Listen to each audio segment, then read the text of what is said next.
A mulher que se rebelou contra Deus foi Jezabel, uma das mulheres mais malvadas na Bíblia. Mas o que exatamente ela fez e quais foram as consequências de seus atos? Há mais de 2.800 anos, em uma cidade chamada Sidom, reinava o rei Etaal, pai da princesa Jezabel.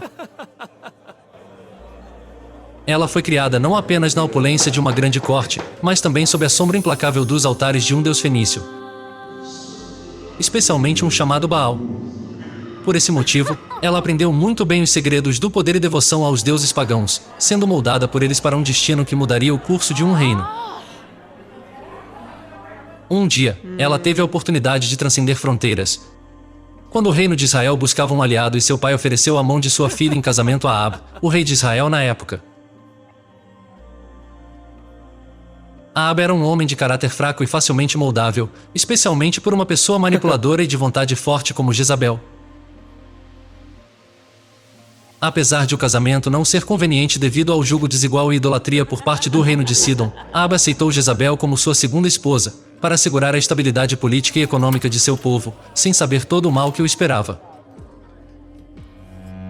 No início do casamento, Jezabel simulava ser uma esposa submissa e muito boa, parecia concordar em adorar o Deus Todo-Poderoso, mas na verdade estava escondendo a intenção de promover a adoração dos deuses fenícios em Israel. Não demorou muito, quando de repente a manipulação de Jezabel conseguiu dominar completamente o rei Ahab, e com o consentimento dele tomou o controle e criou enormes altares e templos para adorar seus deuses. Foi assim que Jezabel começou a desafiar as antigas leis, trazendo como consequência ao povo de Israel o aviso que há muito tempo um profeta chamado Elias havia dado a Ahab. Ele havia dito a Ahab que viria uma forte seca. Essa seca durou vários anos, e a falta de chuva teve um impacto devastador na região, causando fome e dificuldades para a população.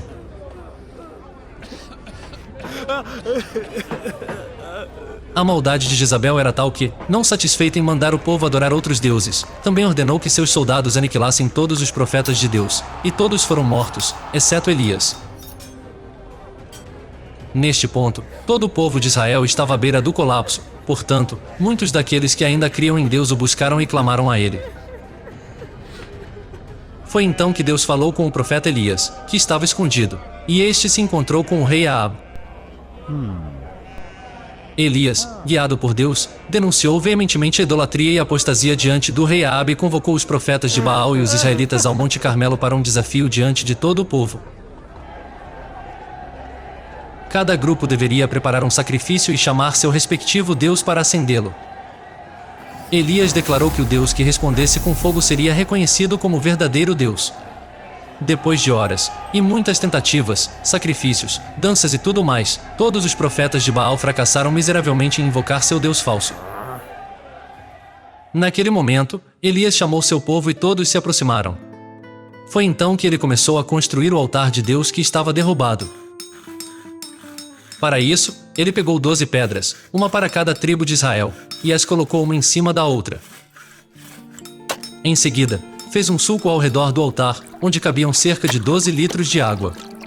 Lê arrumou a lenha, cortou o touro em pedaços e o colocou sobre a lenha. Para não restarem dúvidas, Elias mandou encher 4 jarros com água e os derramou sobre o touro e a lenha. E, insatisfeito, Elias mandou derramar mais 4 jarros de água. Quando chegou a hora de incinerar o touro, o profeta Elias clamou ao Senhor de Abraão, Isaque e Jacó, para demonstrar que ele é o Deus de Israel e que Elias é apenas um servo que fez tudo o que Deus lhe pediu. Nesse momento, caiu um fogo do céu que consumiu sua oferta diante do olhar atônito de todos, que se prostraram diante do Rei dos Reis. Ao saber da derrota dos profetas de Baal e da afirmação do Deus de Israel, Jezabel ameaçou aniquilar Elias. Temendo por sua vida, Elias fugiu para o deserto e se refugiou numa caverna. No deserto, Elias experimentou a presença e a voz de Deus. Após uma série de acontecimentos, foi lá que Deus o instruiu a voltar e ungir Eliseu como profeta em seu lugar. Então, Eliseu obedeceu e ungiu Jeú, um comandante militar, a quem deu a missão específica de eliminar a casa de Aabe e destruir a adoração de Baal em Israel. Enquanto isso, o reinado de Jezabel crescia dia a dia, sem saber que seus inimigos esperavam ansiosos o momento oportuno para agir. Quando Jeú encontrou a oportunidade, começou a rebelião contra Jezabel e a casa de Ahabe. Eles então foram para Jezreel, onde estava o palácio de Jezabel, e aniquilaram o rei Jorão, filho de Ahabe. Mais tarde, encontraram Jezabel, que tentou seduzir Jeú, mas apesar de seus esforços, não conseguiu, pois ele a rejeitou e ordenou que seus próprios eunucos a jogassem por uma janela do alto de seu palácio. Seu corpo caiu na rua, onde foi pisoteado por cavalos e devorado por cães, cumprindo assim parte da profecia de Elias. A história de Jezabel destaca a importância de manter a integridade e a lealdade a Deus diante das pressões e tentações do mundo. Os profetas e aqueles que permaneceram fiéis a Deus enfrentaram grandes desafios, mas sua integridade e devoção prevaleceram no final.